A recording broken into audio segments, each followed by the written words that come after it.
Timothée Chalamet parece haber pasado de ser el chico dulce, sensible e introspectivo a alguien mucho más arrogante, ambicioso y obsesionado con la fama. Algunos creen que el quiebre llegó cuando se metió por completo en Marty Supreme. Otros piensan que empezó desde que comenzó a salir con Kylie Jenner. Pero al revisar su historia me di cuenta de que esto empezó mucho antes. De hecho, el comentario por el que hoy le llovieron críticas, cuando dijo que a nadie le importa el ballet y la ópera, ya lo había hecho años atrás en una entrevista. Solo que en ese momento pasó desapercibido. Hoy vas a ver cómo muchas de las señales de lo que estamos viendo ahora en Timothée ya estaban ahí desde hace años, pero hasta ahora casi nadie las había conectado. Después de juntar todas las piezas vas a entender si Timothée de verdad cambió o apenas estamos viendo quién siempre fue. Como siempre, remontémonos al inicio de todo. Y eso tiene lugar un 27 de diciembre de 1995 en Nueva York, en el barrio conocido como Hell's Kitchen. Sus padres son Mark Chalamet, editor y traductor para UNICEF, y Nicole Flender, una agente de bienes raíces. Pero hay un detalle curioso. Antes de dedicarse a eso, su mamá había sido bailarina. Y quizá ese dato termine siendo clave para entender por qué, años después, Timothée hizo aquel comentario tan controversial. Pero a eso llegaremos más adelante. Timothée, junto con sus padres y su hermana, viven en un departamento de Manhattan Plaza, un edificio subsidiado para artistas. Así que desde muy pequeño, Timothée crece rodeado de actores, músicos, bailarines y gente que vive del arte. Además, su tío Rodman Flender es actor y director, y su tía Amy Lipman trabaja como guionista. Rodeado de ese ambiente, Timothée empieza a hacer películas caseras con sus amigos. Sus papás notan que tiene talento para la actuación, por lo que lo impulsan a hacer audiciones. Poco a poco consigue aparecer en comerciales e incluso en un episodio de La Ley y el Orden. Pero, curiosamente, conforme va creciendo, la actuación deja de emocionarle. Empieza a sentirla como algo vacío y monótono. Al final, en los comerciales, solo tiene que pararse frente a la cámara, sonreír y decir sus líneas. Así que termina alejándose de ese hobby. En los veranos suele viajar a Francia para visitar a sus abuelos paternos, en un pueblo llamado Le Chambon-sur-Lignon. Es justamente ahí donde comienza a jugar fútbol y se enamora tanto del deporte que sueña en poder volverse profesional. Pero ese sueño cambia en 2008 cuando se estrena El Caballero de la Noche, la segunda película de la trilogía de Batman de Christopher Nolan. Cuando Timothée la ve por primera vez, queda completamente impactado con el Guasón, interpretado por Heath Ledger, un papel que le hace ver por qué la actuación y el cine en general pueden ser tan poderosos. Comprende que no es sonreír y hablar frente a una cámara, se trata de meterte por completo en otro personaje y hacer que la audiencia sienta algo de verdad. Es gracias a ese papel que Timothée comprende que quiere ser actor. Esto me parece muy poderoso porque Timothée no es el único actor que ha contado que empezó a querer actuar después de ver a Heath Ledger como el Guasón. Hace poco, mientras investigaba a Jacob Elordi, me encontré con que él dijo prácticamente lo mismo. Pero al mismo tiempo, esto también es algo triste, ya que Heath ya no está aquí para darse cuenta del impacto que tuvo su trabajo, ni para saber que logró inspirar a toda una generación de actores que hoy triunfan en Hollywood. Si te interesa conocer más sobre estas historias, aquí en la descripción te dejo los videos de Heath Ledger y Jacob Elordi. En cuanto a Timothée, una vez que decide que quiere ser actor, aplica a la escuela Fiorello H. LaGuardia, una preparatoria de música y artes escénicas en Nueva York, de donde han salido grandes figuras como Al Pacino y Robert De Niro. Pero entrar no es nada fácil. El proceso de selección tiene 2 etapas. Primero revisan las calificaciones y ahí Timothée arranca con desventaja, porque no tiene el mejor expediente académico. La buena noticia es que todavía queda la audición, y en cuanto le toca pasar, deja claro que lo suyo sí es actuar. De hecho, consigue la puntuación más alta en la historia de la escuela. Impresiona tanto al profesor de actuación Harry Shipman que él mismo mueve cielo, mar y tierra hasta que lo aceptan. Así es como Timothée entra a la Guardia y empieza formalmente su formación actoral. Pero ahí mismo descubre otra pasión: el hip hop. Empieza a hacer música bajo el nombre de Lil Timmy Tim y se lo toma bastante en serio. Tanto que una vez decide entregar un proyecto de estadística convertido en video musical. Y aparte de un buen proyecto escolar, nos dejó al mundo esta joyita. Aunque suena increíble, años después ese video terminará llevándolo a uno de los papeles más grandes de su carrera, el de Willy Wonka. Sé que de primeras parece que ambas cosas no tienen relación alguna, pero en un momento verás que sí. Entre tanto, en la escuela comienza una relación con Lourdes Lyon, nada menos que la hija de Madonna. Y esto se vuelve interesante porque años más tarde, cuando Timothée empieza a salir con Kylie Jenner, mucha gente va a reaccionar como si eso no tuviera ningún sentido. Como si Timothée, a quien siempre han visto como un chico artístico, intelectual y medio alternativo, jamás pudiera estar estar con alguien tan asociado al glamour y a una fama mucho más comercial. Pero viendo sus relaciones pasadas, la verdad es que no suena tan raro. Más bien, lo que queda claro es que la imagen que muchos se habían hecho de él quizá estaba bastante lejos de la realidad, y pronto vas a entender mejor por qué. Ahora, en cuanto a la actuación, la experiencia en La Guardia no es tan espectacular como uno podría imaginar. Timothy no consigue los papeles más grandes en las obras escolares, aunque sí participa en varias producciones. Por ejemplo, interpreta a Lemsey en Cabaret y a Oscar Lindquist en el musical Sweet Charity. Gracias a ese trabajo constante, consigue un papel en Clown, un cortometraje de terror de bajo presupuesto. Poco después aparece en otro corto, Butcher's Hill, y luego en Loving Leah, una película de Hallmark, donde interpreta la versión joven de Jake Lever, el interés amoroso. Pero no solo trabaja en el cine y televisión. En 2011 hace su debut en el teatro, en una obra de Off-Broadway llamada The Tulls. Esta obra es una comedia adolescente en donde Timothy interpreta a Nicholas, un chico que empieza a indagar sobre el tema de la sexualidad. The Tulls recibe muy buenas críticas y varios destacan especialmente la actuación de Timothy. Incluso el principal crítico de teatro del New York Daily News dice que logra retratar bastante bien las curiosidades sexuales que empiezan a despertar en un preadolescente. Gracias a eso consigue papeles en 2 series de televisión: Royal Pains y, más importante todavía, Homeland, una serie dramática sobre un agente de la CIA que intenta prevenir un atentado de terror en Estados Unidos. Ahí Timothy interpreta a Finn Walden, el hijo rebelde del vicepresidente. En un principio su personaje solo iba a aparecer en un episodio, pero al final le dan un arco que se extiende durante toda la segunda temporada. Con este papel llega su primer reconocimiento en la industria, en la forma de una nominación en los Screen Actors Guild Awards, donde el reparto de la serie gana el premio de mejor elenco en una serie dramática. Sin embargo, lo más importante de su trabajo en Homeland es que llamó la atención del director Luca Guadagnino. Luca está trabajando en el guión para el drama romántico Llámame por tu nombre y está en busca del protagonista, un joven llamado Elio. Llámame por tu nombre es una adaptación de la novela del mismo nombre escrita por André Aciman. Cuenta la historia de la relación entre un joven de 17 años y un hombre de 24. Además de ser una historia de amor, es la historia de cómo Elio crece y madura de estas experiencias convirtiéndose en un adulto. Después de ver a Timothy en Homeland, Luca cree que ha encontrado a su Elio. Se pone en contacto con el actor y lo invita a una lectura del guión. Cuando lo escucha decir las líneas de Elio, Luca sabe que ha encontrado a su protagonista. Sin embargo, debe esperar mucho tiempo para que el proyecto comience oficialmente. Al tratarse de una pequeña película independiente, Luca pasa los siguientes 3 años reuniendo el presupuesto. Mientras tanto, Timothy se enfoca en otros proyectos. Uno de ellos es la película Trooper, dirigida por Craig Gillespie, en donde tiene un papel muy pequeño, con tan solo una escena. Ese año se gradúa de La Guardia, una etapa que también coincide con el final de su relación con Lourdes. Y una vez graduado, debe de tomar una decisión: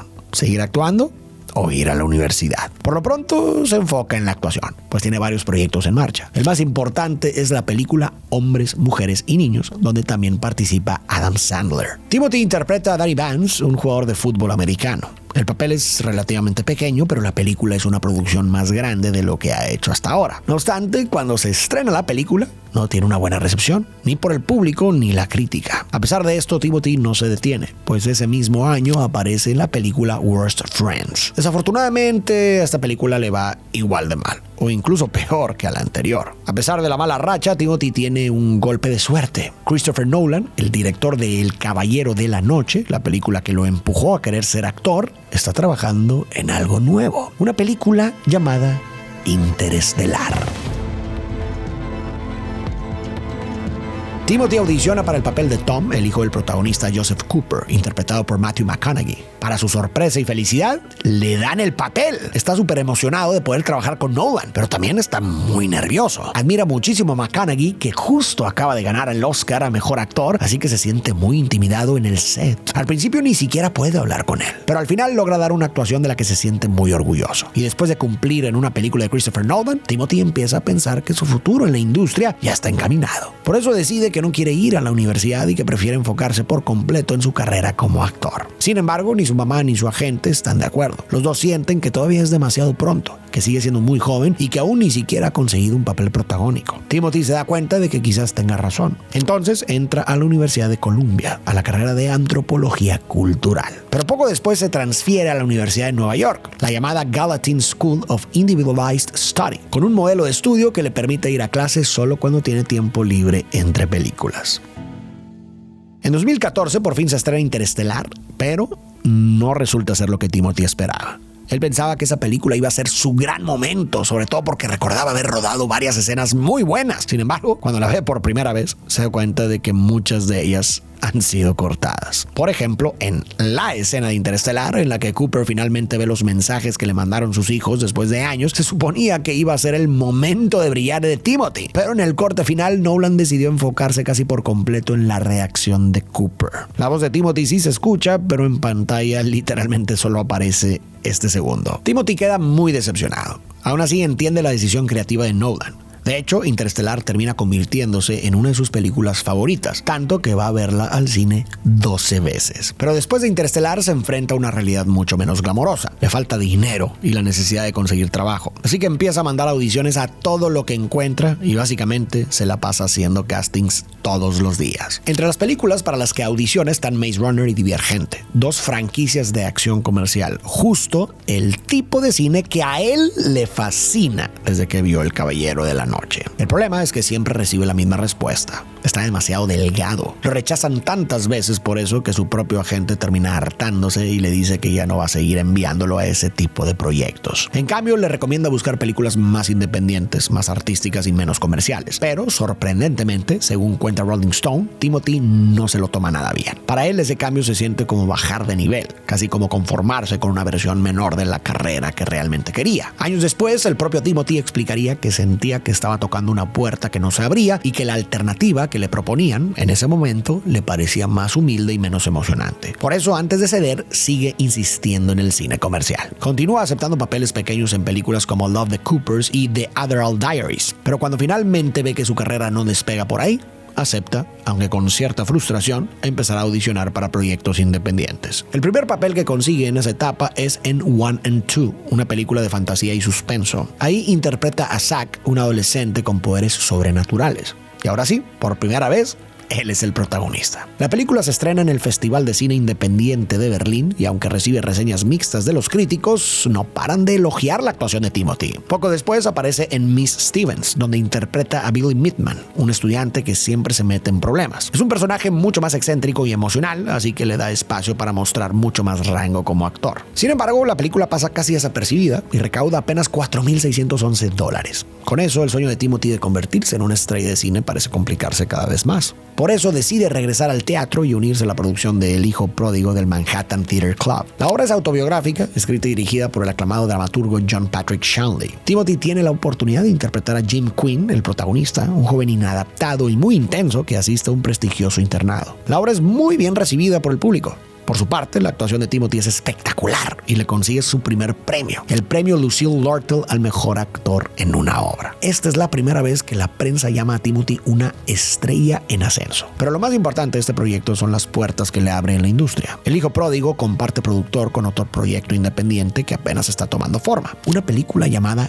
Lady Bird, de la directora Greta Gerwig. El productor es un hombre llamado Scott Rudin, quien piensa que Timothy sería perfecto para la película de Greta. Le dice a la directora que vaya a ver la obra y así lo hace. En cuanto Timothy sale al escenario, Greta puede ver lo talentoso que es. Además, el personaje en la obra es pretencioso, inteligente, arrogante y vulnerable a la vez. Timothy encarna todo eso a la perfección. Así que Greta sabe de inmediato que él es el indicado para dar vida a Kyle Shabel. Pero de ese personaje te voy a tener que contar después, porque justo antes de interpretarlo llega uno de los momentos más importantes de su carrera, el rodaje de Llámame por tu nombre, o por su título original, Call Me by Your Name.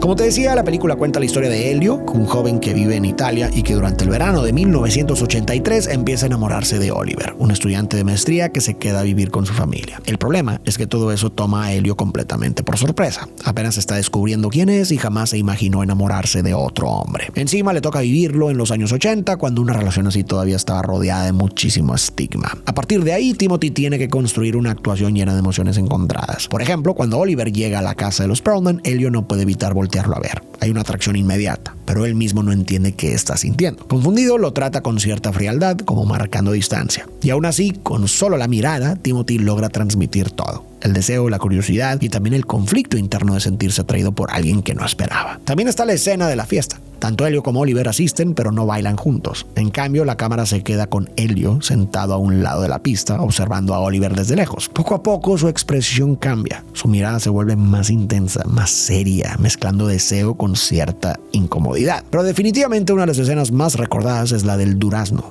En una calurosa tarde de verano, Elliot está solo en su cuarto, acostado en la cama, comiendo un durazno. Acaba de empezar su relación con Oliver y en ese momento, a solas, comienza a explorar su sexualidad, utilizando el durazno. Más tarde, Oliver entra al cuarto y entiende lo que pasó. Elliot se cubre el rostro, avergonzado, pero Oliver muerde el durazno, dejándole claro que no hay nada de qué avergonzarse, al menos no con él. Es una escena provocadora y una de las más comentadas cuando la película se estrena. Al final de la historia, Oliver tiene que regresar a Estados Unidos mientras Elliot se queda en Italia. Los dos se despiden, pero unos meses después Oliver vuelve a llamar y es ahí cuando le da una noticia devastadora. Para Elliot, esta noticia es un golpe durísimo y por eso cuando cuelga, Elliot se sienta junto a la chimenea y se quiebra por completo. Y no llora unos segundos, se queda ahí destrozado durante casi 4 minutos seguidos. Es una actuación brutal. Esta escena es importantísima porque impactará a 4 grandes directores de Hollywood. Y estos mismos lo buscarán para sus siguientes proyectos. Y todos gracias a la misma escena. Pero más adelante verás cuáles son esas 4 películas. Pues por ahora es momento de hablar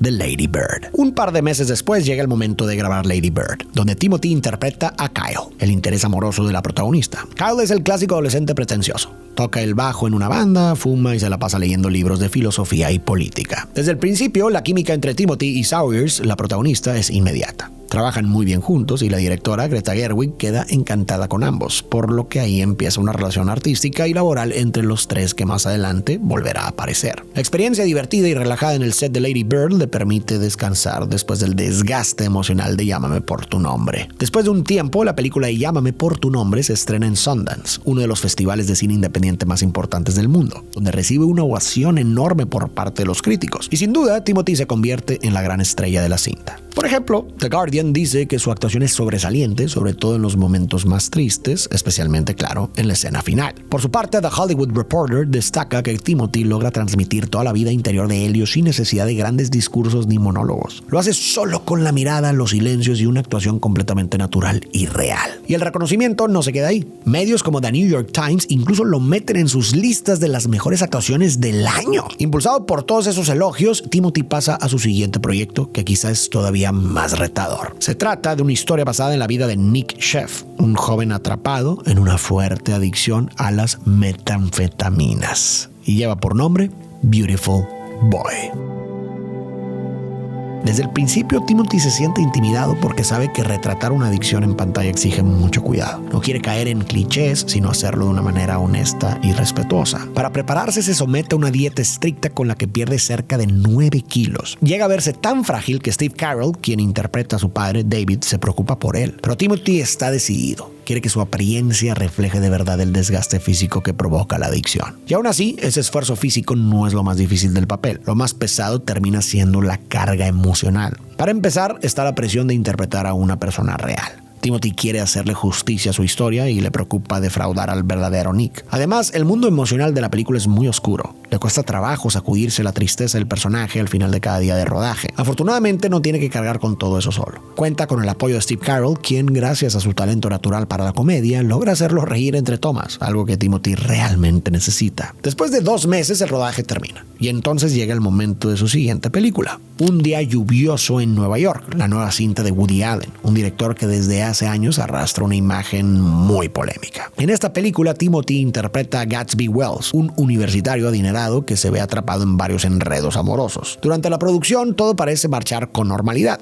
El problema viene después, cuando termina el rodaje. Justo en ese momento estalla el movimiento Me Too, que pone en el centro de la conversación los abusos carnales dentro de Hollywood. Y en medio de ese contexto, vuelven a tomar fuerza las acusaciones que Dylan Farrow había hecho años atrás contra Woody Allen, su padre adoptivo. A partir de ahí, muchas personas empiezan a pedir el boicot de las películas de Allen y el filme pierde todas sus distribuidoras. Así, Un día lluvioso no llegaría a estrenarse hasta 3 años después de la mano de una distribuidora muy pequeña. Esta es la primera gran controversia en la que Timothy se ve envuelto. Pero para dejar claro que no respalda en absoluto las acciones de Allen, decide donar todo el salario que ganó por la película a diferentes asociaciones. Afortunadamente, Timothy logra manejar bien la situación y además la experiencia le enseña lo importante que es la imagen en Hollywood y lo difícil que es limpiarla una vez que se ensucia.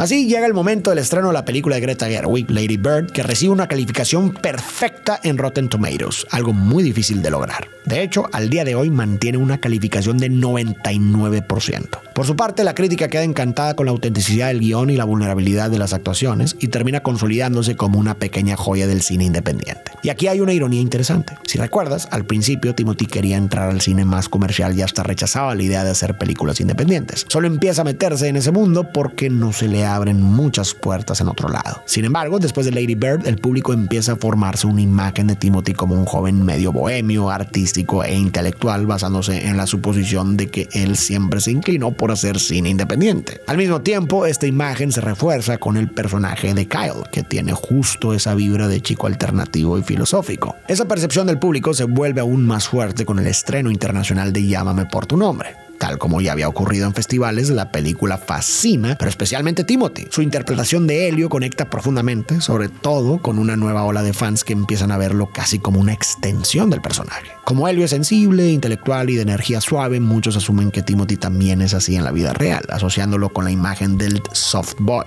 ¿Y qué es un soft boy? Bueno, para quienes no están tan familiarizados con el término, te lo explico rápido porque será clave para entender su percepción. Como ya te habrás dado cuenta, desde hace tiempo se han ido cuestionando los moldes tradicionales de género y esta idea de que el hombre debe ser duro, dominante y emocionalmente cerrado también ha empezado a ser cuestionado. En su lugar han empezado a surgir otros perfiles que también empiezan a ser atractivos. Un hombre más tranquilo, empático e introspectivo que muestra su lado sensible sin vergüenza. Este ideal también viene con una estética distinta. En lugar de buscar verse rudo o musculoso, el softboy se viste como quiere. Colores pastel, flores o lo que le guste, sin apegarse a estereotipos de género rígidos. Y claro, Helio encaja bastante bien en esa idea. Pero la gente también empieza a ver a Timothy de esa manera por lo que él mismo muestra en público. Por ejemplo, en una de sus primeras apariciones en el programa de Jimmy Fallon, apenas sale al escenario y entre bromas se disculpa con el público diciendo que seguramente estaban esperando a alguien más famoso y que en cambio les tocó escucharlo a él. Y esa forma de reírse de sí mismo, de no tomarse tan en serio, les encanta a sus fans. Además, durante toda la entrevista se muestra sonriente, tímido, nervioso y hasta un poco torpe, algo que para muchos resulta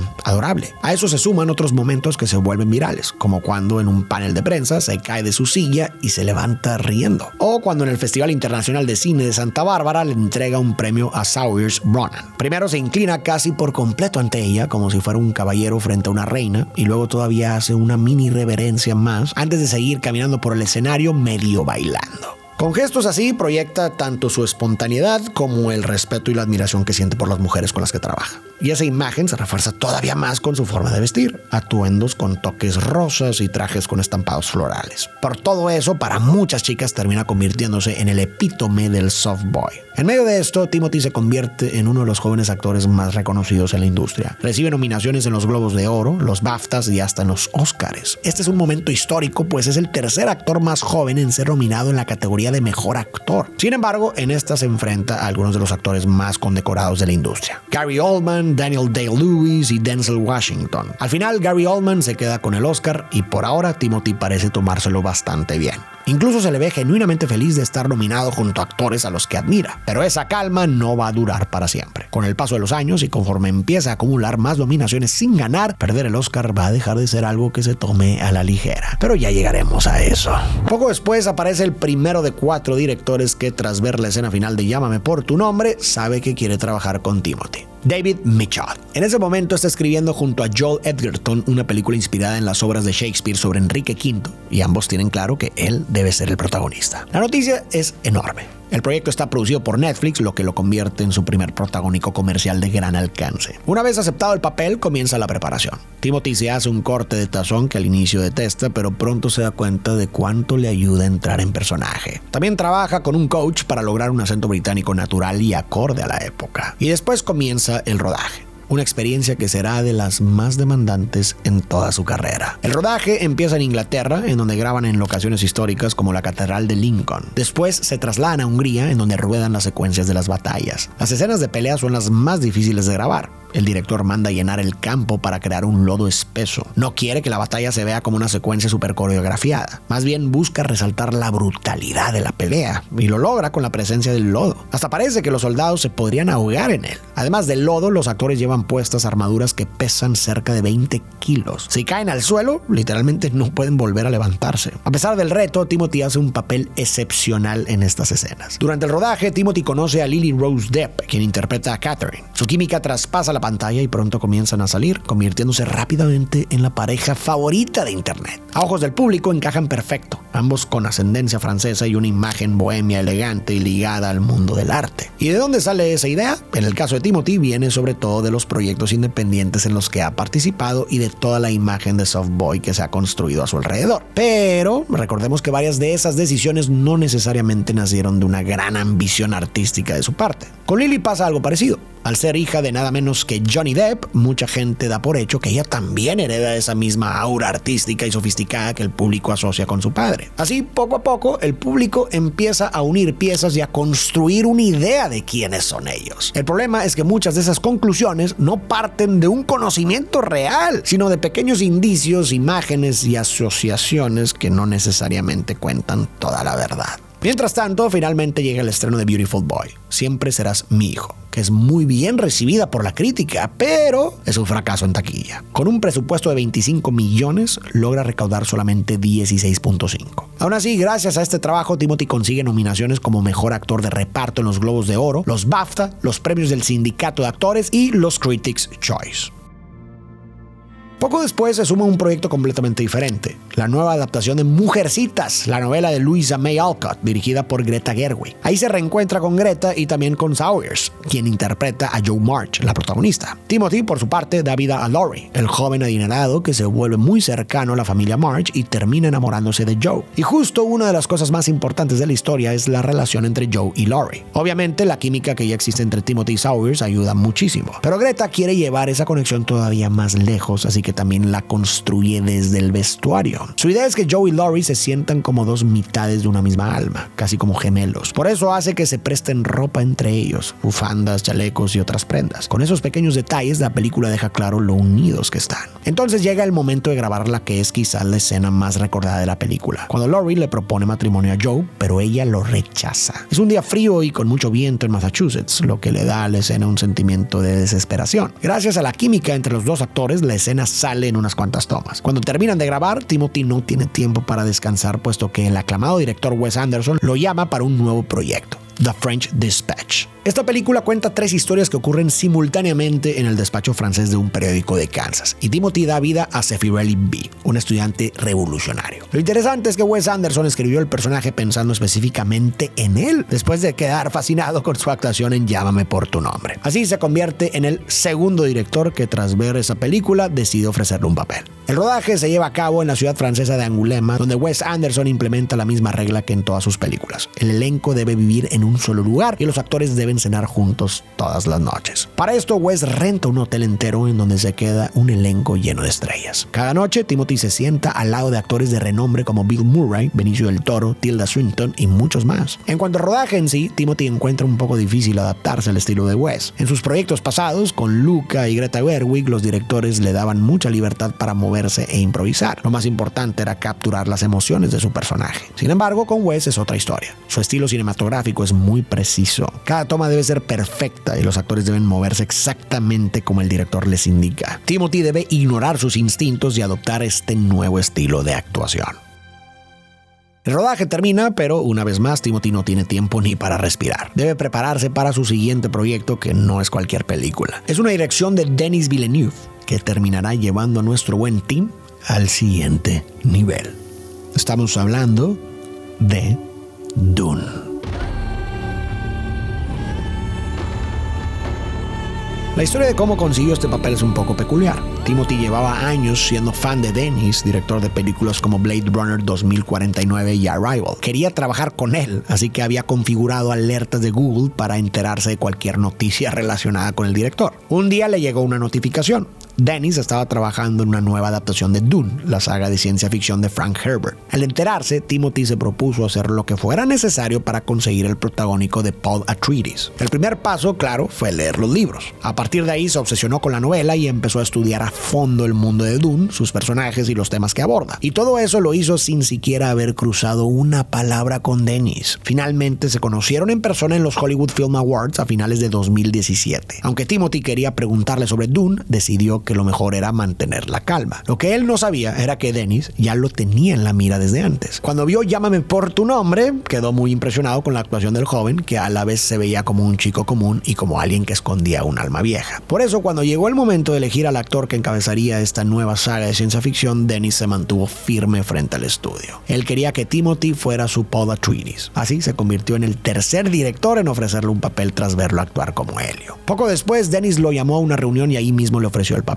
Timothy, obviamente, aceptó emocionado. Entonces comienza la preparación.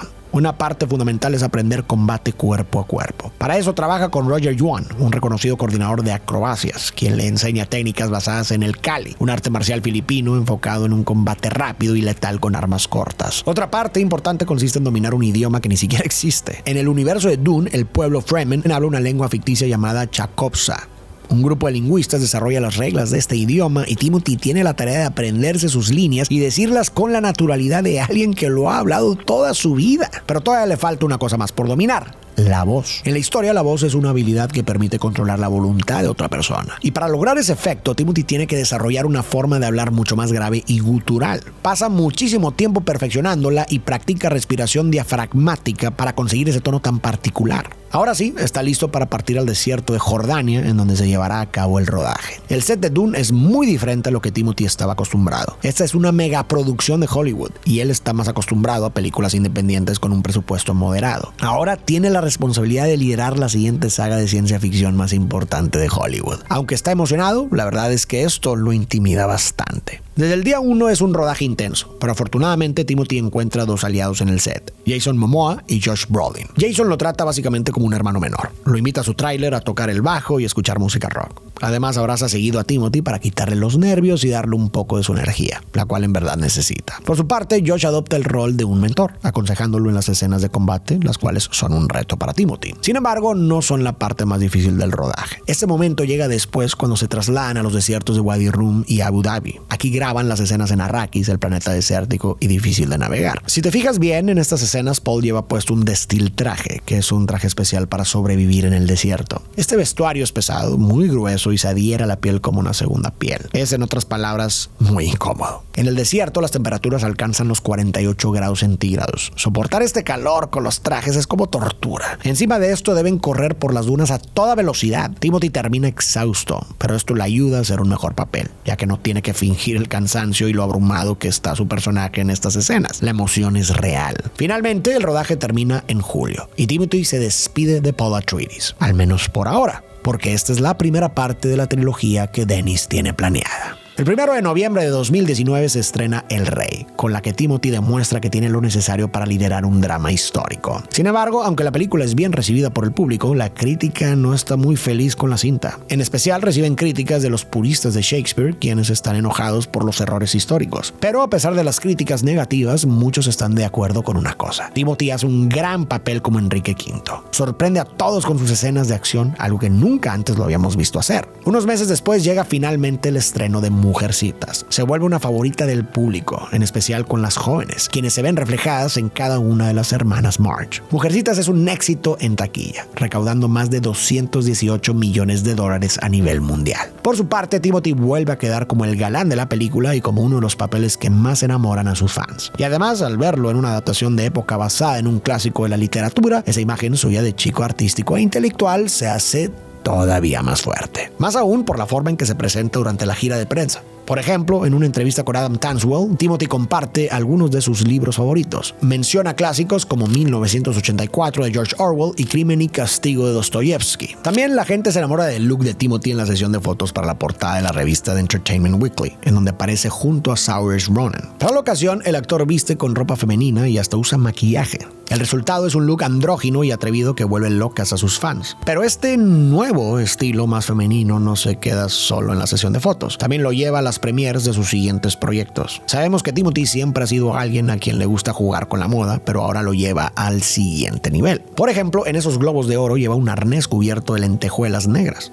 Aparece también en trajes muy coloridos, como un traje rosa fucsia y otro azul rey. También juega con las texturas, como cuando lleva un traje de seda en color lila a la premier de El Rey. En medio de toda esta etapa de entrevistas y promoción, Timothy aparece en el programa de Graham Norton. Ahí el conductor saca un tema interesante. Aunque Timothy viene del mundo del cine independiente, varias de sus películas que, en teoría, no tendrían por qué haber llamado tanto la atención del público masivo, sí terminaron conectando con muchísima gente, tal y como Lady Bird y Llámame por tu nombre. Ahí mismo Timothy suelta esta frase: amo las películas, amo actuar, amo ir al cine. Cuando era más joven, me daba un poco de miedo que esto se estuviera volviendo como la ópera o algo así, como una forma de arte pasada de moda. Así es, la frase que en 2026 le trae un montón de críticas a Timothy, en realidad ya la había dicho 7 años antes, solo que pasó desapercibida. ¿Qué nos sugiere eso? Que, al menos en ese momento, Timothy no parecía estar atacando a la ópera ni restándole valor. Más bien la usó como ejemplo de una forma de arte enorme y prestigiosa que con el tiempo dejó de ocupar un lugar central en la conversación popular. Y eso es justo lo que a él le preocupa que pueda pasar con el cine. En ese sentido, hay algo de verdad en lo que dice.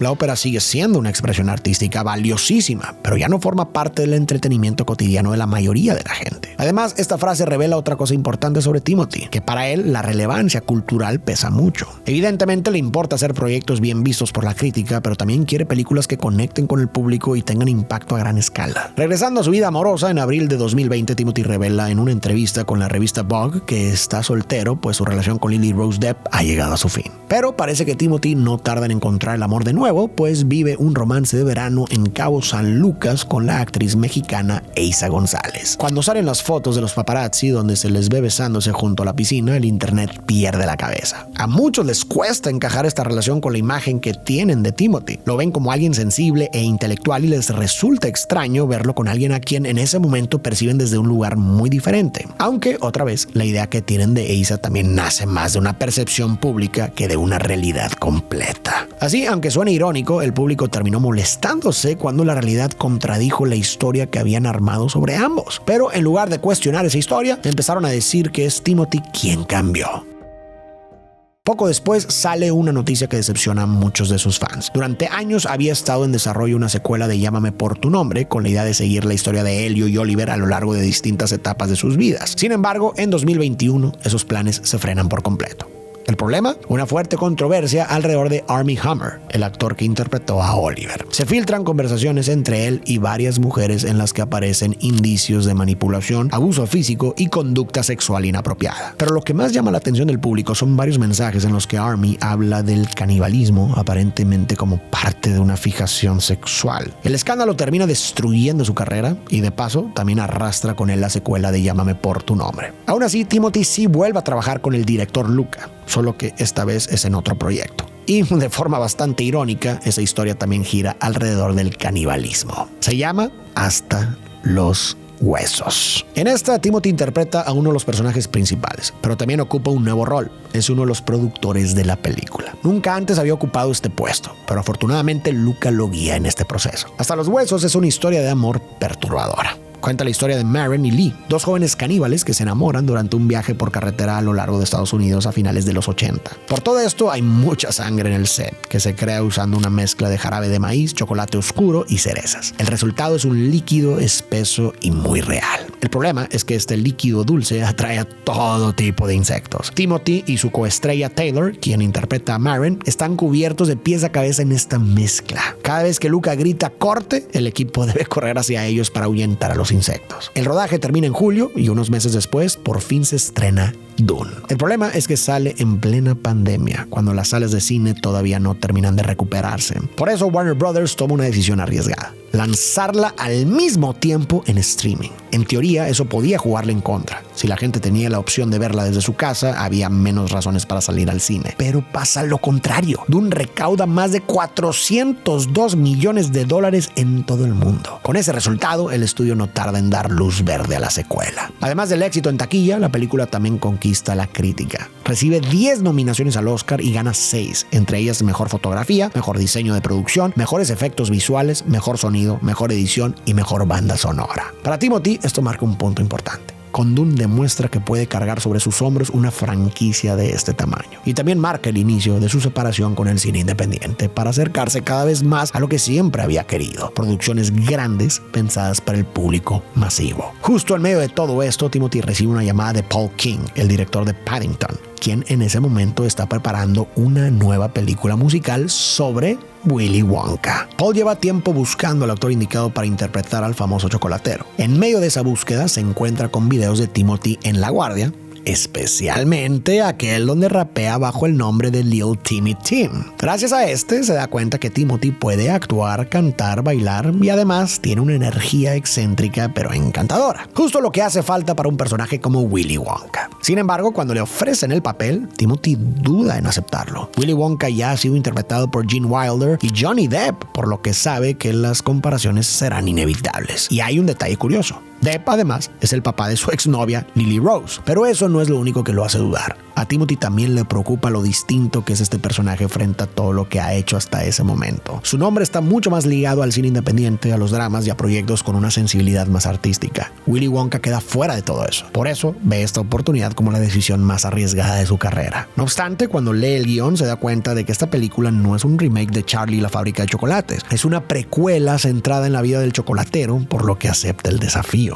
Pero antes de comenzar se tiene que preparar. Timothy no es un bailarín ni cantante profesional. Por esto entrena todos los días con maestros de canto y coreógrafos. Tiene que aprender a bailar tap desde cero y se da cuenta de que es mucho más difícil de lo que parece. Termina cada coreografía exhausto, sin aliento y con ampollas en los pies. El rodaje comienza en septiembre de 2021 y se muda durante este tiempo al Reino Unido. Usualmente cuando hay comida en las películas se utilizan utilerías de plástico. No es común pedirle a un actor que coma un chocolate para cada una de las tomas. Es demasiada comida. No obstante, Paul King quiere que las reacciones de los actores sean genuinas. A raíz de esto, le toca a Timothy comer muchísimo chocolate a lo largo de toda la grabación. Paul contrata a una maestra chocolatera, Gabriela Cuño, para que cada día prepare estos deliciosos dulces. Para cualquiera que ame el chocolate, esto suena como un sueño, pero también tiene su lado complicado. Timothy come tanto durante el rodaje que termina con fuertes dolores de estómago. Aún así, para él vale totalmente la pena.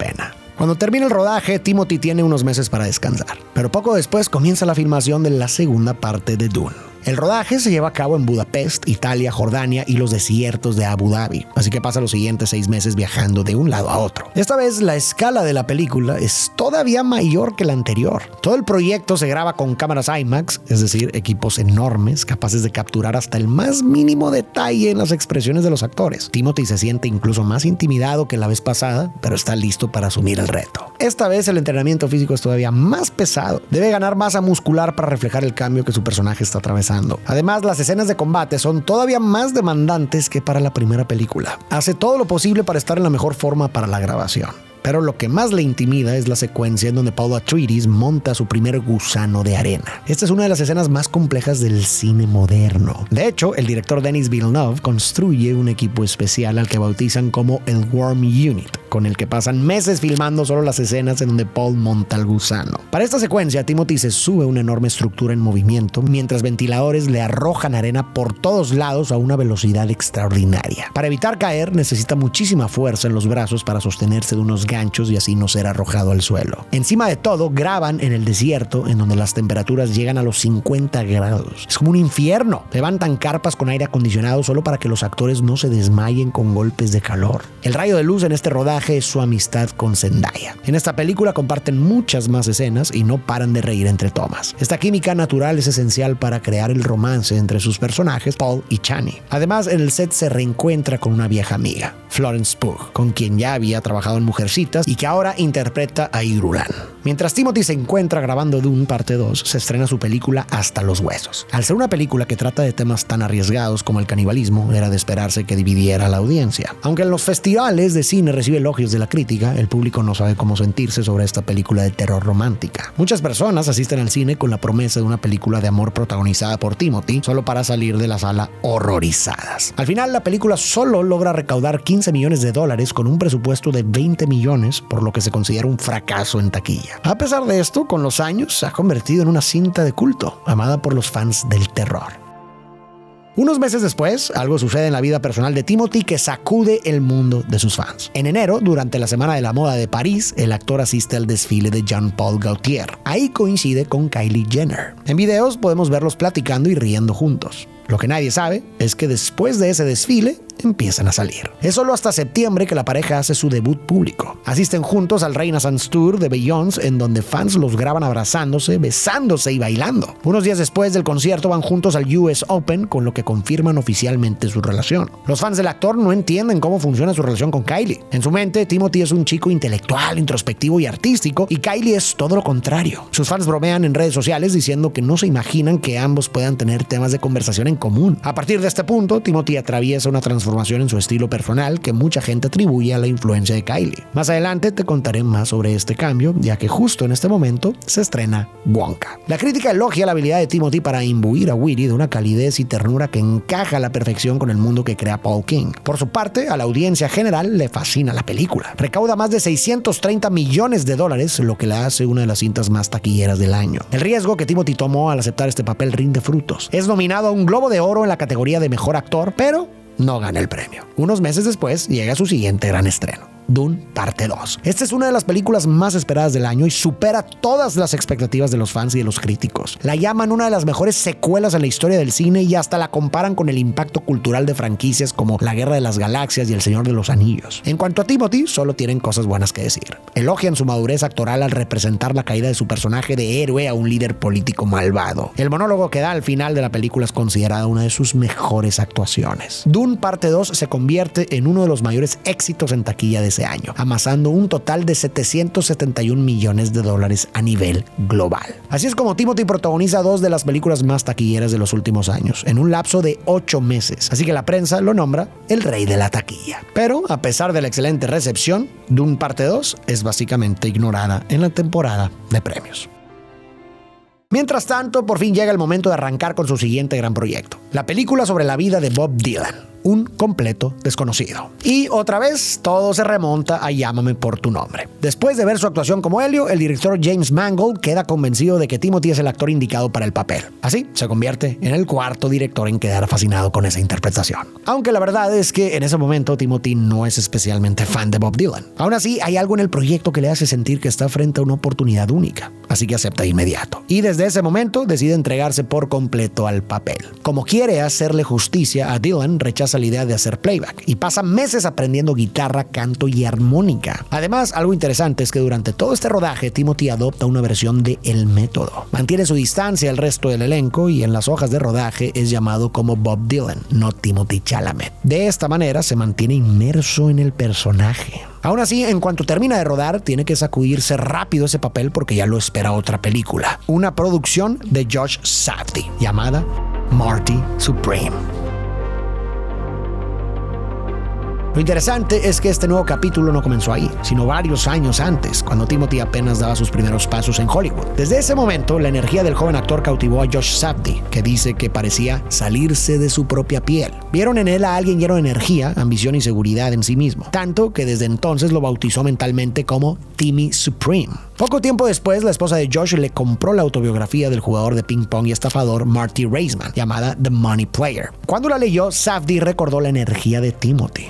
Por todo esto, se puso en contacto con el actor y le propuso la idea de una película basada en la vida de este jugador de ping pong. Le ofreció el protagónico por las similitudes físicas que comparte con Marty, pero lo que no le dijo es que básicamente escribió el personaje específicamente para la esencia y el alma de Timothy. El actor, intrigado, aceptó. De inmediato compró una mesa de ping pong y contrató a un entrenador profesional para que le diera clases. Entrenó sin parar durante todos estos años, manteniendo la película en secreto. La primera vez que se anunció este proyecto fue a mediados de 2024, poco antes de que arrancara el rodaje. Y aquí Timothy se entrega por completo. Hay una secuencia en la que Marty es humillado por Milton Rockwell, quien le da una golpiza usando una raqueta de tenis de mesa. En un principio la idea era que esas tomas las hiciera un doble de acción, pero Timothy se niega rotundamente. Quiere hacerlas él mismo porque, según Kevin O'Leary, su compañero de escena, Timothy no quiere que otro trasero que no fuera el suyo quedara inmortalizado en la escena. Comentarios como este de quedar inmortalizado dejan ver un lado un poco más arrogante de Timothy que hasta entonces casi no se había visto públicamente, pero por ahora tampoco llama tanto la atención. Para las escenas de los frenéticos partidos de ping pong, Timothy lleva su dedicación al extremo. Utiliza lentes de contacto que limitan su visión durante todo el rodaje. Encima de estos lentes de contacto se ponen los lentes con graduación real para corregir su vista. Esto lo hace porque Safdie quiere que la incomodidad visual de Marty sea 100% real. Después Timothy, Safdie y parte del equipo de grabación vuelan a Japón. Ahí graban las escenas de las giras internacionales en las que participa Marty. Esto es lo que finalmente lo cimienta como una leyenda en el deporte, aunque una leyenda con un legado complicado. Cuando terminan de grabar, llega el estreno de Un completo desconocido, que recibe excelentes críticas. De hecho, lo más aclamado de la cinta es el trabajo de Timothy, quien encarna a la perfección al cantante de folk. Aplauden su dedicación al papel y que él mismo cantara y tocara los instrumentos en vivo. Su interpretación de la leyenda musical le consigue nominaciones a Mejor Actor en los premios del Sindicato de Actores, los Globos de Oro y el evento más importante de Hollywood, los Óscares. Empieza la temporada de premios y aunque Timothy no gana el Globo de Oro ni el Oscar, sí le dan el premio Mejor Actor en los premios del Sindicato de Actores, lo que lo convierte en el actor más joven en recibir este premio. Cuando sube al escenario, Timothy da un discurso que sorprende al mundo entero. Rompe con la típica falsa modestia de Hollywood y habla con completa honestidad y franqueza. Dice: no puedo restarle importancia al significado de este premio, porque es el que más significa para mí. Sé que estamos en una industria subjetiva, pero la verdad es que estoy realmente en busca de la grandeza. Sé que la gente no suele hablar así, pero quiero ser uno de los grandes. Me inspiran los grandes. Termina diciendo: estoy profundamente agradecido. Esto no significa eso, que ya sea uno de los grandes, pero me da un poco más de combustible, un poco más de munición para seguir adelante. Muchas gracias. Con este discurso básicamente deja claro que quiere hacer historia y que no le da miedo decirlo en voz alta. Aunque hay quienes valoran la honestidad de Timothy, otros lo ven como una muestra de arrogancia. Para mucha gente, admitir tan abiertamente que buscas el reconocimiento de la industria resulta de mal gusto. A partir de aquí, la imagen pública de Timothy empieza a cambiar y no precisamente para bien. Además, la campaña promocional de Marty Supreme solo termina echando más leña al fuego. Todo empieza unas semanas antes del estreno cuando se filtra, entre comillas, un video. Supuestamente una llamada de Zoom real en la que Timothy, interpretándose a sí mismo, le propone ideas al equipo de marketing de A24, el estudio detrás de la película. Durante la llamada, Timothy se muestra excéntrico, pretencioso y obsesionado. Les exige a todos que den su máximo esfuerzo para convertir Marty Supreme en la película más grande del planeta. Entre sus propuestas están pintar la Estatua de la Libertad de naranja fluorescente, lanzar pelotas de ping pong desde un dirigible y poner su rostro en las cajas de cereal Wheaties. Cuando uno de los ejecutivos le señala los riesgos de seguridad, Timothy responde con la frase que pronto se vuelve viral. La diferencia entre que alguien pierda un brazo al distribuir la película y que alguien gane un brazo intelectualmente al verla, soy fan de lo segundo. Además, al compartir pantalla, deja ver una carpeta llamada World Takeover 2031, es decir, Dominación Mundial 2031.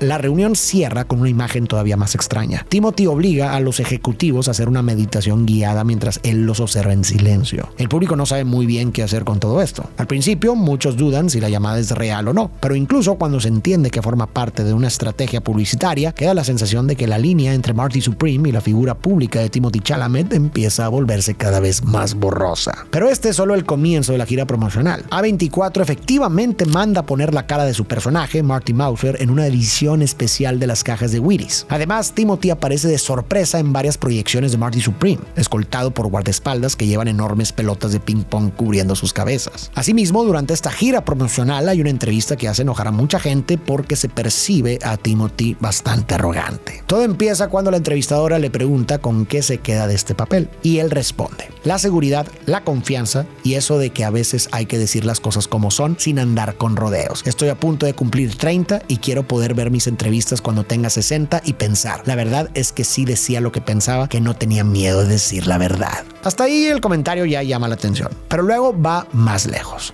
diciendo: esta es mi mejor actuación hasta ahora. Llevo como 7 u 8 años dando interpretaciones de muy alto nivel. Y es importante decirlo en voz alta porque la disciplina y la ética de trabajo que he demostrado no deberían pasar desapercibidas. No quiero que la gente las dé por sentadas. Tampoco quiero darlas yo por sentadas. Lo que estoy haciendo es de primer nivel. Además, en esa misma entrevista le preguntan por su mamá, que había sido bailarina, y Timothy responde: yo crecí detrás del escenario del New York City Ballet. Mi abuela bailó ahí, mi mamá también y mi hermana igual. Crecí soñando en grande entre bambalinas del Koch Theater en Nueva York. Siento que soy como una especie de cruce entre las mejores influencias culturales del siglo XX y del XXI. Cuando la gente ve esta entrevista siente que ya no está viendo al Timothy de antes. Nunca lo habían escuchado hablar así. Al contrario, antes solía resaltar primero el trabajo del resto del equipo antes que el suyo. Por eso este cambio no le cae nada bien a muchos. Cada vez da más la impresión de que Timothy y su personaje, Marty Mauser, empiezan a mezclarse. Aún así, continuando con su campaña publicitaria, Timothy aprovecha para desmentir un rumor que lo ha perseguido por un tiempo. Y es que el internet está obsesionado con la idea de que Timothy es en realidad el rapero británico SD Kid, quien se volvió viral en TikTok a mediados de 2025. Como este rapero nunca muestra su cara, la gente empezó a adivinar de quién se podría tratar. De aquí la teoría de que Timothy era en realidad SD Kid se convirtió en una de las más populares. Ninguno de los dos desmiente el rumor hasta diciembre de 2025 cuando sacan una canción juntos llamada For Ross Remix. A la par sacan un video musical en donde Timothy y SD Kid salen lado a lado en medio de luces fluorescentes y una estética callejera. Como te decía, durante este periodo la imagen de Timothy cambia bastante. Empieza a vestirse de una forma mucho más urbana, con una estética claramente inspirada en la cultura afroamericana. Sin embargo, como Kylie Jenner y las Kardashian también suelen adoptar ese estilo, mucha gente empieza a decir que Timothy ahora se viste así por influencia de Kylie. De hecho, hay una frase de la canción que se vuelve especialmente viral. Timothy rapea. Aquí está Timothée Chalamet, relajado, tratando de llegar a los 100 millones. La chica ya tiene 1,000 millones. La línea parece hacer una referencia bastante clara a Kylie, a quien durante años se le vendió como la billonaria más joven de la historia. Más allá de la referencia, la frase también refuerza la imagen que Timothy viene proyectando en esta etapa. Una versión más ambiciosa, provocadora y mucho más alineada con la energía exagerada de Marty Supreme. Después de una gira promocional loquísima, Marty Supreme finalmente se estrena en Navidad. La respuesta, tanto del público como de la crítica, es enorme. Muchos elogian en especial la actuación de Timothy al punto de compararlo con un joven Al Pacino. Y la verdad es que sin duda es una de las mejores interpretaciones de su carrera hasta ese momento. De inmediato, el mundo empieza a hablar sobre cómo la película va a arrasar en la temporada de premios. En especial, les interesa ver si Timothy finalmente tendrá su tan deseado Oscar a Mejor Actor. Y parece que va por buen camino, pues pronto recibe su nominación al Oscar. Pero no solo eso. Gana el premio a Mejor Actor en los Critics' Choice Awards. También recibe el Globo de Oro a Mejor Actor. Además, es nominado en los premios del Sindicato de Actores y en los premios BAFTA. El Oscar se ve cada vez más cerca. Sus fans lo quieren ver triunfar, pero en marzo, poco antes de la entrega de los Oscars, algo terrible ocurre. Un clip de un panel con Timothy y Matthew McConaughey se hace viral. Los actores discuten sobre el estado actual de las artes y Timothy hace un comentario que para muchos fue fuera de lugar. Hablando sobre cómo el cine ha cambiado tanto en los últimos años debido a las redes sociales, Timothy dice que aún así le encanta formar parte de esta industria. Le gusta saber que la gente sigue yendo al cine y si para que esto suceda las películas deben cambiar un poco, pues que así sea. El detalle es que termina esta declaración con lo siguiente: no quiero trabajar en ballet, ni en ópera, ni en cosas donde es como, oye, hay que mantener esto vivo, a pesar de que a nadie le importa ya. Y para rematar, exclama, con todo respeto a la gente del ballet y la ópera: acabo de perder 14 centavos en audiencia. Maldita sea, acabo de disparar sin razón. Cuando el clip se viraliza, genera polémica. Muchos critican a Timothy por menospreciar otras disciplinas artísticas y por medir el valor del arte en términos de atención o dinero. Otros lo defienden, argumentando que su comentario podría venir de su cercanía al mundo del ballet y la frustración por la falta de reconocimiento actual. La controversia escala cuando instituciones como la Metropolitan Opera, el Royal Ballet y el Boston Ballet responden públicamente, mientras que la Ópera de Seattle lo toma con humor ofreciendo descuentos con su nombre. Además, figuras del cine como Jamie Lee Curtis y Whoopi Goldberg también lo critican. Todo esto, desde la llamada de Zoom hasta lo que dijo sobre el ballet, termina construyendo una imagen de Timothy que choca por completo con la de hace unos años. Ya no parece ese joven sensible y artístico que vimos en Llámame por tu nombre y Mujercitas, sino alguien mucho más arrogante, más centrado en sí mismo y obsesionado con llegar a la cima. Y para él, esa cima parece estar en el reconocimiento de la industria. Lo peor es que esta controversia sucede unos días antes de la ceremonia de los Oscars. Por esto, ahora hay muchas personas que no quieren ver a Timothy ganar. Con esto podemos dar por finalizada esta gran transición en la vida de Timothy. Así que ahora podemos responder a la pregunta: ¿realmente cambió o siempre fue así? Primero le daremos la oportunidad a la explicación de que él siempre fue así. Que todas esas características que hoy presenta siempre estuvieron, pero que esa ambición y deseo de reconocimiento durante mucho tiempo quedaron opacadas por los papeles que interpretaba. En ese sentido, tal vez el público se enamoró de esos primeros personajes sensibles y delicados y comenzó a pensar que Tim también era así en la vida real, lo que hizo que lo que más se viralizara fueran las entrevistas y momentos donde él encajaba con ese personaje que la gente le había creado y tanto amaban. Solo veían en él lo que confirmaba sus ideas y todas las demás actitudes o comentarios que negaban esta idea simplemente fueron olvidados. Recordemos que el comentario de la ópera que acabamos de escuchar ya lo había hecho muchos años antes. Y en esencia, ese es el sesgo de confirmación.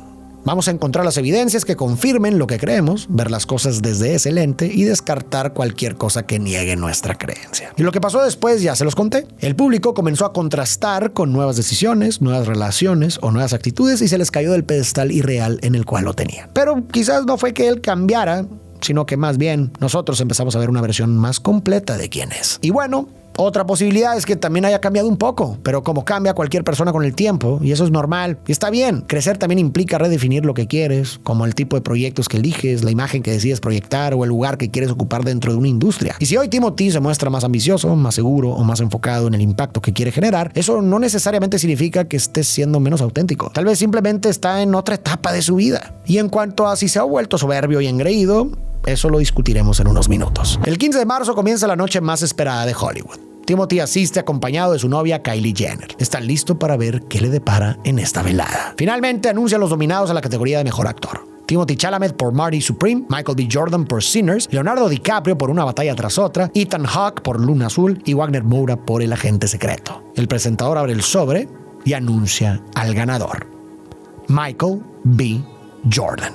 Timothy ha perdido una vez más, pero es un buen perdedor. Aplaude con entusiasmo cuando anuncian a Michael B. Jordan como el ganador y se ve genuinamente feliz por su victoria esa noche. Después de esto, el internet especula que Timothy solo perdió por los comentarios que hizo sobre la ópera y el ballet. Sin embargo, hay que dejar algo en claro. De acuerdo con Los Angeles Times, el clip se hizo viral entre el 7 y 8 de marzo y las votaciones de la Academia terminan el 5 de marzo. Todavía no se sabía sobre la polémica cuando los votantes en los Oscars habían elegido a su ganador. Y aunque no haya ganado en esta ocasión, estoy seguro que su hambre y ambición lo llevarán a volver a intentarlo. Ahora bien, más allá del premio, lo que realmente ha generado conversaciones como Tim ha hablado de su propio trabajo. Como vimos hace unos momentos, recientemente Timothy ha mostrado una seguridad mucho más marcada, llegando incluso a decir que lleva varios años dando interpretaciones de muy alto nivel, lo que ha llevado a muchas personas a pensar que se ha vuelto alguien arrogante. Sin embargo, creo que esto es, una vez más, ver su comportamiento de una forma reduccionista. Digo una vez más porque volvió a pasar algo similar a cuando la gente se hizo ideas de cómo era su personalidad, solo que esta vez fue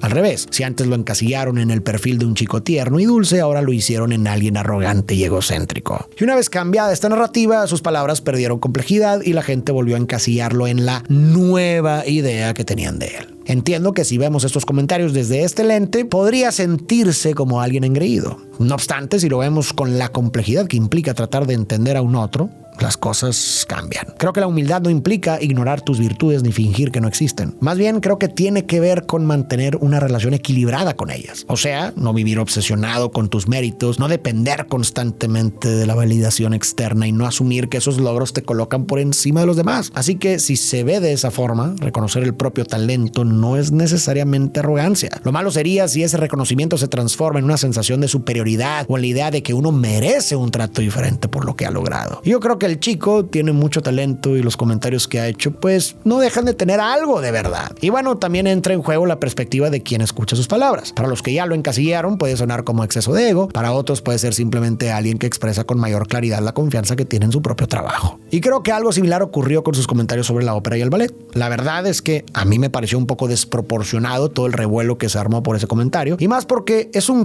clip de unos cuantos segundos de una conversación de más de una hora. Por lo mismo, sospeché de que tal vez algo se había perdido en la clipeación. Así que fui a ver la entrevista completa y eso fue lo que encontré. Llega un punto donde Timothy y Matthew se ponen a conversar sobre cómo la estructura del cine está cambiando para poder retener la atención de las audiencias. Timothy cuenta de que en un par de artículos leyó que algunas producciones de Netflix pedían que las escenas de acción más espectaculares estuvieran al inicio en vez de reservarlas para el momento clímax de las películas. Todo con tal de retener a la audiencia porque el spam de atención de todos cada vez es menor. Luego comparte su percepción de que cree que algunos jóvenes están comenzando a desear lo contrario, piezas que requieran de más paciencia pero que te atrapen. Y aquí viene lo más importante. Cierra este argumento diciendo que algunas personas quieren entretenimiento rápido, otras películas serias y construidas de forma más lenta, pero él se siente justo en el medio. Y dice, admiro a la gente, y yo mismo lo he hecho, que va a un show y dice, tenemos que mantener los cines vivos, tenemos que mantener el género vivo. Pero otra parte de mí piensa, si la gente quiere ver la película, ya sea Barbie u Oppenheimer, irán a verla y harán todo lo posible para expresarlo con orgullo. Y yo no quiero estar trabajando en ballet o en ópera o en cosas donde es como, oye, hay que mantener esto vivo. Y ya habiendo escuchado todo el contexto,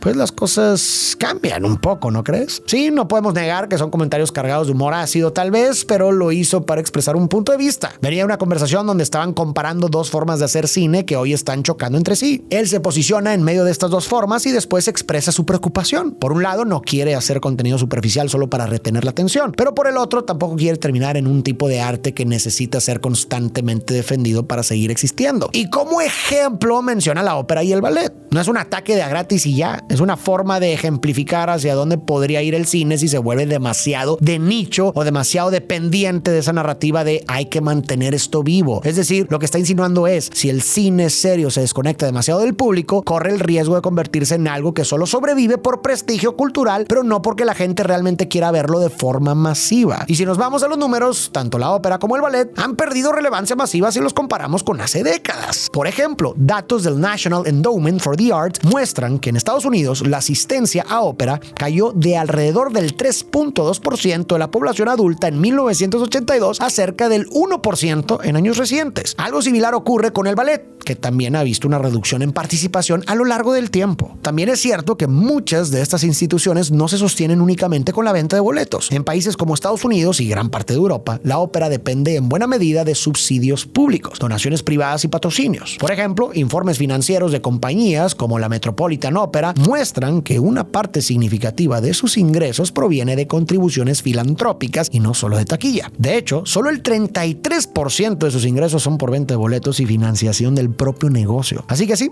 en gran medida sobrevive gracias a la caridad y subsidios y no porque siga siendo algo relevante y funcional económicamente hablando. Lo que en realidad parece que Timothy quiso decir es que no quiere que el cine termine en esa misma situación. Así que, por todo eso y más, quiero remarcar una idea que ya llevo tiempo empujando. Es imposible conocer a una persona sin haber tenido una experiencia directa con esa persona. La gente primero encasilló a Tim como un chico suave solo por algunos clips y papeles interpretados. Después lo tacharon como un arrogante por sus comentarios sobre sus logros y sobre la ópera. Pero la realidad es que solo la gente cercana a él sabe verdaderamente cómo es. Hacer un juicio por un par de clips contaminados por narrativas externas es construir una versión incompleta y muchísimas veces distorsionada de alguien que no conocemos. Además, este fenómeno, que es bastante común en redes, se me hace muy ridículo. Sacar un clip de su contexto y luego presentarlo poniéndole intenciones y narrativas que según tú son verdaderas, sin que la persona tenga derecho a réplica, porque la persona no está ahí para dar una réplica instantánea, y estar tan segura de que esa es la verdad de la persona, sin experiencia directa. Para mi paz mental, me encontré con algunos comentarios muy interesantes en la versión completa de la entrevista de gente que efectivamente entendió el contexto. Pero el que más me gustó fue